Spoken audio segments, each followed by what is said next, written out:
భారత్ మాతాకు జై.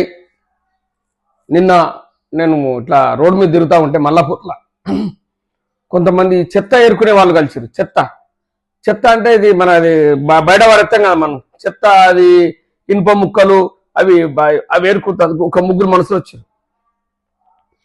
ఆపి ఏ ఊరు ఆయన మీద అడిగిన మన తెలుగు రాలేదు. కాసే ఆయరా బయన్ బర్మా बर्मा से उसने बर्मा से मैं आया. वो कितने आदमी है? वो तेलंगाना में कितने आदमी आया? भाई बोल 12,000 13,000 तक इधर आया. एक ही जगह में है అంటాడు. అంటే బాలాపూర్లో ఒక్కటే దగ్గర 12,000 మంది ఉన్నారట బర్మా నుంచి వచ్చిన. వాడు ఏం చేస్తున్నంటే వాడు కూలిపోతాడు. కొంతమంది అవి ఏరుకుంటుండ్రు. ఇవి మన ఇనుప సామాను ముక్కలు వాడేసి ఏరుకొని పోతున్నాడు. ఇక వాడు ఏం చేస్తాడు? ఎవరు లేనప్పుడు ఇంట్లో వాడంతా వాడిని గొంతుకొస్తాడు, వాడిని చంపుతాడు.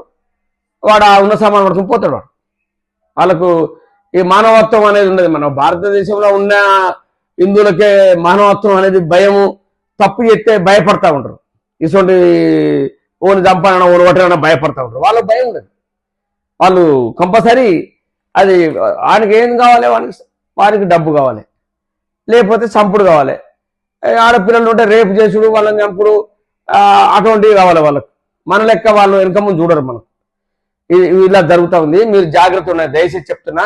మనోళ్ళందరూ కొంచెం మనోళ్ళందరూ చెప్పండి.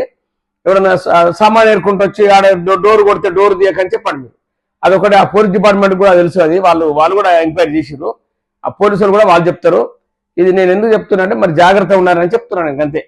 ఎందుకంటే నేనే అడిగిన వాళ్ళకు. నేను ఆగబట్టి అడిగినాను. మరి చాలా మంది వాడు బిత్తిరి చూస్తా ఉంటే నేను అడుగుతా ఉంటాను ఎవరిని పడుతుంది. అదొక్కటి చూడండి. దయచేసి చెప్తున్నా. భారత్ మాతకు జై, గోమాతకు జై. జై శ్రీరామ్.